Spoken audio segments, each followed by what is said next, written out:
ரொம்பவே ஒரு ஹெல்த்தியான, டேஸ்டான, வாயில வச்சதும் கரையிற மாரியான ஒரு புட்டிங் எப்படி பண்றதுன்னு பார்க்கலாம்.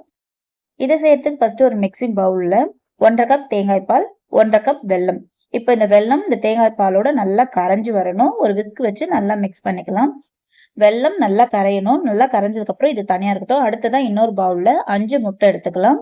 நம்ம ஃப்ரிட்ஜ்ல வச்ச முட்டையா இருந்துச்சுன்னா, அந்த கூலிங்லாம் போற அளவுக்கு வெயிட் பண்ணிட்டு, அதுக்கப்புறம் சேர்த்துக்கோங்க. சேர்த்துட்டு, இப்ப இதையும் நல்லா விஸ்க் வச்சு பீட் பண்ணிட்டு, நம்ம ரெடி பண்ணி வச்சுருக்க தேங்காய் பால்ல சேர்த்துட்டு, கொஞ்சமா ஏலக்காய் பவுடர் சேர்த்துக்கலாம். அப்பதான் முட்டையோட ஸ்மெல் வராம இருக்கும். இப்ப இது எல்லாத்தையும் ஒண்ணா நல்லா மிக்ஸ் பண்ணிட்டு, ஒரு பாத்திரத்துல நெய் தடவிட்டு, அதுல நல்லா வடிகட்டி சேர்த்துக்கலாம். சேர்த்ததுக்கப்புறம், நம்ம இட்லி பாத்திரத்துல தண்ணி ஊத்தி நல்லா சூடு பண்ணதுக்கப்புறம், நம்ம ரெடி பண்ணி வச்சுருக்க அந்த பாத்திரத்த வச்சுட்டு, லோ ஃப்ளேம்ல ஒரு 15 நிமிஷம் நல்லா வேகட்டும். 15 நிமிஷத்துக்கு அப்புறம் ஓப்பன் பண்ணி பார்க்கலாம்.